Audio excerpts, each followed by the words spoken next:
이런 경험 있으신가요? 무심코 내뱉은 말 한마디가 두고두고 마음에 걸려 밤마다 그 순간이 떠올라 잠 못 이루신 적이요. 아니면 이런 고민도 하셨나요? 내가 한 말 때문에 가족이 상처받고 오랜 친구와 멀어지고 소중한 인연이 끊어진 것 같은 느낌이요. 우리는 살면서 수없이 많은 말을 합니다. 하루에도 수만 마디를 쏟아냅니다. 그런데 정작 그 말이 내 인생을 어떻게 만들어가고 있는지 한 번이라도 깊이 생각해 보신 적 있으신가요? 부처님께서는 이런 말씀을 하셨습니다. 말은 칼보다 날카롭고 불보다 뜨겁다. 입에서 나온 것은 돌아오지 않으니 내뱉기 전에 1000번을 생각하라. 오늘 이 이야기 단 한 분께만 닿더라도 저는 그것으로 족합니다. 끝까지 함께 해주세요. 살다 보면 이런 때가 있습니다. 분명히 악의는 없었는데 그냥 지나가듯 한마디 했을 뿐인데 그 말이 누군가의 가슴에 박혀 상처가 되는 경우가요. 요즘 이런 이야기를 자주 듣습니다. 50년을 함께한 부부가 한마디 말 때문에 등을 돌렸다고요. 20년 지기 친구가 술자리에서 나온 농담 한마디에 인연을 끊었다고요.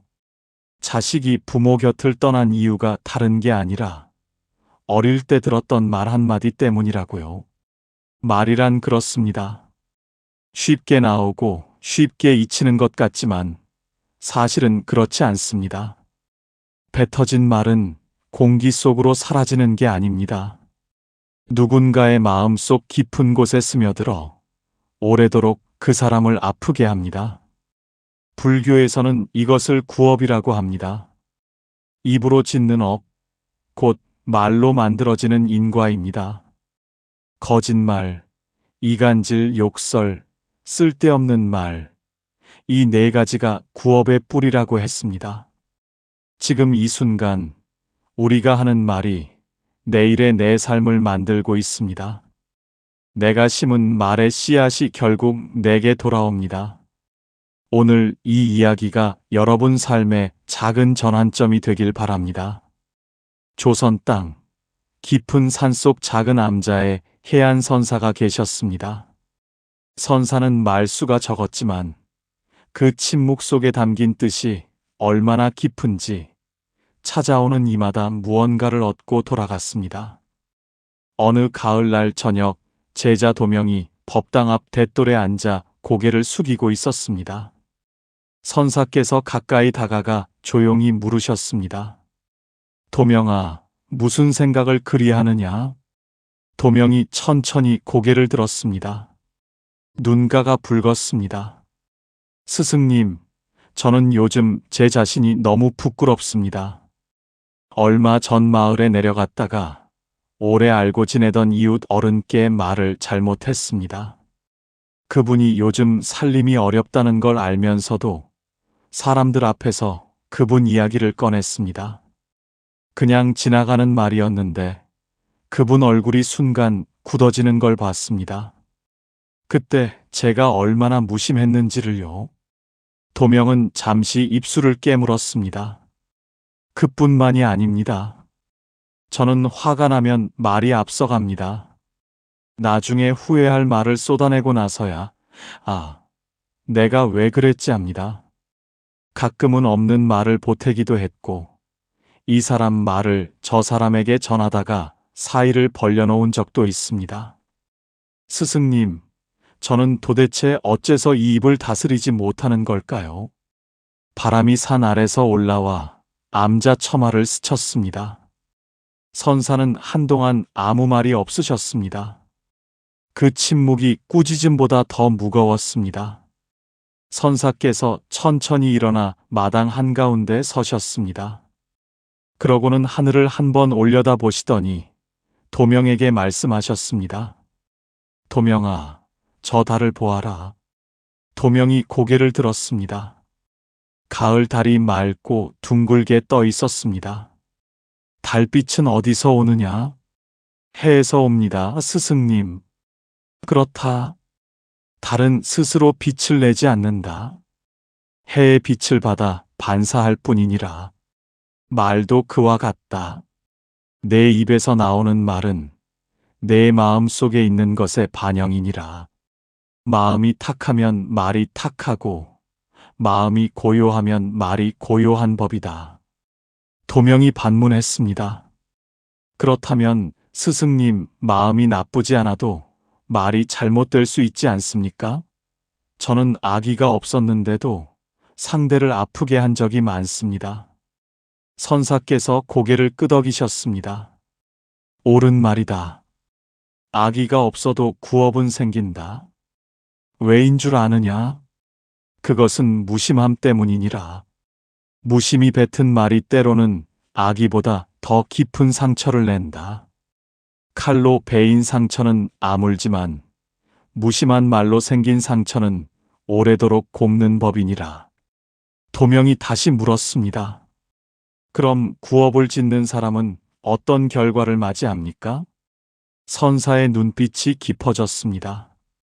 씨앗을 심은 대로 열매를 맺는다. 가시나무를 심으면 가시를 거두고 복숭아 나무를 심으면 달콤한 열매를 거두느니라. 구업을 쌓은 자는 주변 사람들이 하나씩 떠나가고 말이 돌고 돌아 결국 자신을 가두는 감옥이 된다. 그것이 말의 이치니라. 도명은 말없이 고개를 숙였습니다. 가슴 한구석이 서늘해지는 것을 느꼈습니다. 선사께서 조용히 법당 안으로 들어가시더니 나무로 만든 작은 함을 가져오셨습니다. 그 안에는 조약돌 하나가 들어 있었습니다. 도명아, 이 돌을 보아라. 예, 스승님. 이 돌을 연못에 던지면 어떻게 되느냐? 물결이 퍼져나갑니다. 그렇다. 말도 이와 같다. 한마디가 퍼져나가 걷잡을 수 없어지는 것이니라.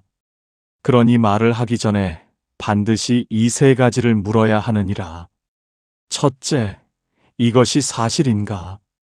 둘째, 이것이 지금 필요한 말인가? 셋째, 이 말이 상대에게 이로운가? 이 세 가지를 모두 통과한 말만 입 밖으로 내어도 된다. 도명이 조심스럽게 물었습니다. 그런데 스승님, 살다 보면 순간적으로 말이 튀어나오는 경우가 있습니다. 화가 나거나 억울할 때는 그 세 가지를 생각할 겨를이 없습니다. 선사께서 빙긋 웃으셨습니다. 그래서 평소 훈련이 필요한 것이니라. 어떤 사람은 화가 나면 10가지 속으로 셉니다. 어떤 사람은 그 자리를 잠시 피합니다. 또 어떤 사람은 말 대신 붓을 잡아 마음을 씁니다. 방법은 다르지만 하나같이 같은 원리니라. 말이 먼저 나가지 않도록 마음을 한 박자 늦추는 것입니다. 도명이 고개를 끄덕였습니다. 오늘부터 당장 할 수 있는 것이 있습니다. 하루를 마무리할 때 오늘 내가 한 말을 돌아보세요. 상처 준 말이 있었다면 그 사람에게 진심으로 사과하세요. 자랑하거나 남을 깎아내린 말이 있었다면 다음 날 그것을 바로잡는 말로 채우세요. 작은 실천 하나가 업을 씻어내는 첫 걸음이 됩니다. 밤이 깊어가고 있었습니다. 암자 마당에 별빛이 내려앉았습니다. 선사께서 자리에 앉으시며 도명에게 말씀하셨습니다. 도명아, 한 가지 오해하기 쉬운 것이 있다.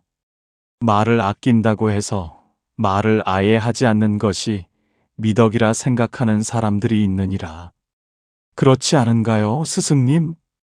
그렇지 않다. 말이 필요할 때 말하지 않는 것도 구업이니라. 불의를 보고 침묵하는 것, 억울한 일을 보고 눈을 감는 것, 사랑하는 이에게 마땅히 할 말을 아끼는 것, 이것도 모두 입으로 짓는 업이니라. 도명이 눈을 크게 떴습니다. 그러면 말을 많이 해도 문제고 말을 안 해도 문제라는 말씀이십니까? 그렇다. 그래서 때와 장소와 사람을 가리는 것이 구업을 짓지 않는 길이니라. 어떤 사람들은 이런 착각을 합니다. 직접적인 거짓말만 구업이라고요. 그러나 사실을 교묘하게 부풀리는 것, 상대가 오해하도록 말을 아끼는 것, 아첨과 칭찬으로 상대를 흐리게 만드는 것, 이 모두가 구업의 형태니라. 도명은 가슴이 뜨끔했습니다. 자신도 모르게 그런 말들을 한 기억이 떠올랐습니다. 또 사람들이 흔히 착각하는 것이 있다. 험담을 직접 하지 않고 단지 들은 것을 전달했을 뿐이라고 하는 것이니라. 하지만 그것도 다름 아닌 구업이다. 아무리 사실이라도 그 말이 누군가를 해친다면 전달하는 자도 그 업에서 자유롭지 못하느니라. 찬바람이 스쳐갔습니다. 도명은 이마에 손을 짚었습니다. 스승님, 저도 모르는 사이에 얼마나 많은 구업을 지어왔는지 모르겠습니다.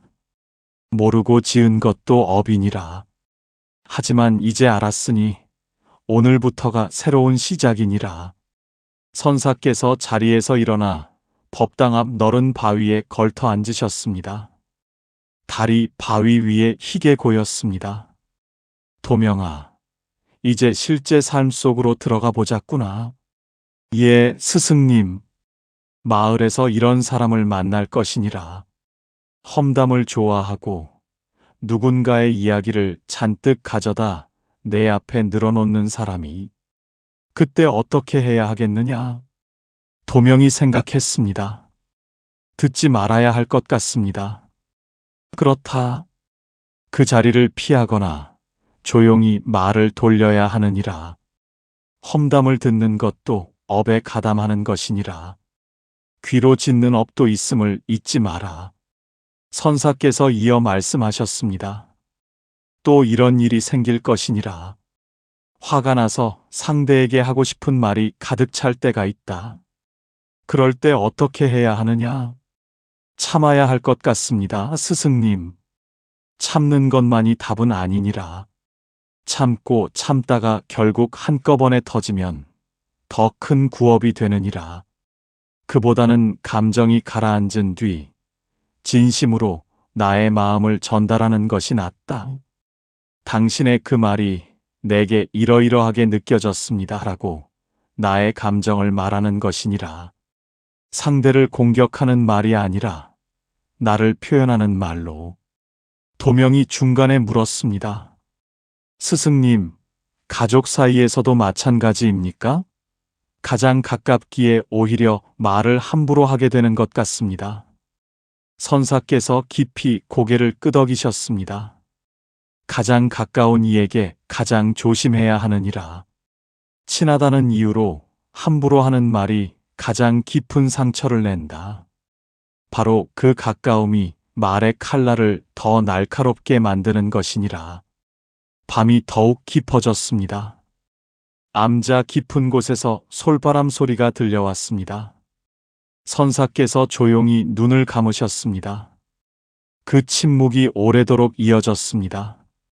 그러더니 선사께서 눈을 뜨시며 말씀하셨습니다.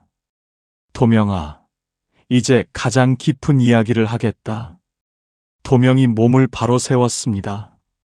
구업을 짓지 않는 궁극의 이유가 무엇인 줄 아느냐? 상대방을 아프게 하지 않기 위해서가 아닙니까? 그것이 시작이다. 하지만 더 깊은 이유가 있다. 내가 하는 말은 곧 나 자신이기 때문이니라. 말이 나를 만든다. 내가 자주 하는 말이 내 생각을 굳히고, 내 생각이 내 행동을 만들고, 내 행동이 내 삶을 만드느니라. 다시 말해, 말이 곧 운명이니라. 도명의 눈빛이 흔들렸습니다. 그렇다면 스승님, 나쁜 말을 자주 했던 사람은 이미 운명이 정해진 것입니까? 선사께서 고개를 저으셨습니다. 아니니라. 업은 바꿀 수 있다. 바로 지금, 이 순간부터 말을 바꾸면 되느니라. 좋은 말을 하기 시작하면 좋은 생각이 자라고, 좋은 생각이 자라면 좋은 행동이 나오고, 좋은 행동이 쌓이면 좋은 삶이 된다. 이것이 업의 이치이자 희망의 이유이니라. 도명의 눈에서 눈물이 흘렀습니다. 스승님, 이제야 알겠습니다. 저는 지금까지 말을 가볍게 여겼습니다. 생각 없이 내뱉고 핑계를 댔습니다. 하지만 이제 압니다. 제 입에서 나오는 말 하나하나가 제 인생을 짓고 있다는 것을요. 선사께서 도명의 어깨를 가만히 두드리셨습니다. 그 손길이 따뜻했습니다. 잘 알았느니라. 이제부터 시작이다. 날이 밝아오려 하고 있었습니다. 동력 하늘이 희붐하게 물들었습니다. 선사께서 일어나 새벽 예불 준비를 하시며 도명에게 말씀하셨습니다. 오늘부터 이렇게 해보아라. 예, 스승님. 아침에 눈을 뜨거든 오늘 하루 내 입에서 나오는 말을 잘 살피리라 하고 마음을 다잡아라. 단 하루만이라도. 그 하루가 쌓이면 열흘이 되고 열흘이 쌓이면 한 달이 되느니라. 선사께서 이어 말씀하셨습니다. 낮에 누군가를 만나거든 그 사람에게서 좋은 점 한 가지를 찾아 진심으로 말해 주어라.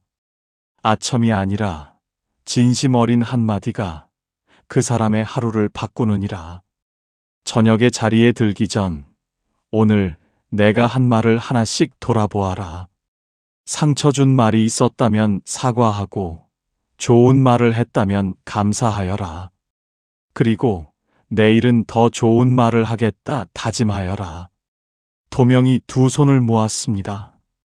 스승님, 반드시 그리하겠습니다. 다짐을 말로 하는 것도 좋다. 그러나 더 좋은 것은 실천이니라. 하루 단 한마디라도 따뜻하고 진실하게. 그것이 구업을 씻고 복업을 쌓는 길이니라. 동이 터오는 아침, 도명은 법당 앞에 조용히 서 있었습니다. 바람도 잠든 듯 고요했습니다. 가슴속이 이상하리만큼 맑고 깨끗했습니다. 어젯밤 선사께 들은 말씀들이 하나씩 가슴에 새겨졌습니다. 오늘 우리가 함께 나눈 가르침을 정리하겠습니다. 첫째, 말은 마음의 반영입니다. 마음이 고요하면 말도 고요해집니다. 둘째, 무심한 말도 구업입니다. 악의 없이도 상처는 생깁니다. 셋째, 말하기 전 세 가지를 물으세요. 사실인가, 필요한가, 이로운가. 넷째, 필요한 말을 하지 않는 것도 구업입니다. 침묵도 때론 업이 됩니다. 다섯째, 말이 나를 만듭니다. 내가 자주 하는 말이 내 삶을 결정합니다. 여섯째, 오늘부터 시작하면 됩니다. 아침 다짐, 낮에 진심, 저녁에 반성으로. 도명은 그날 이후 달라졌습니다. 말이 줄었고 남은 말이 더 따뜻해졌습니다. 험담을 듣는 자리를 피했고 상대방의 좋은 점을 먼저 찾아 말했습니다. 처음에는 어색하고 힘들었지만 한 달이 지날 무렵 주변이 조금씩 바뀌었습니다. 멀어졌던 사람이 다가왔고 늘 무겁던 마음이 가벼워졌습니다. 지금 이 이야기를 듣고 계신 여러분께 전합니다. 오늘 이 이야기가 여러분의 삶에 작은 등불이 되길 바랍니다. 무심코 뱉었던 말들을 돌아보는 하루가 되길 바랍니다. 그리고 오늘 저녁 단 한 사람에게라도 진심 어린 한마디를 건네주시길 바랍니다. 당신의 말 한마디가 누군가의 하루를 바꿀 수 있습니다. 당신의 말 한마디가 당신의 인생을 바꿀 수 있습니다. 당신의 삶에 고요한 평안과 밝은 복이 가득하시길 두 손 모아 빕니다.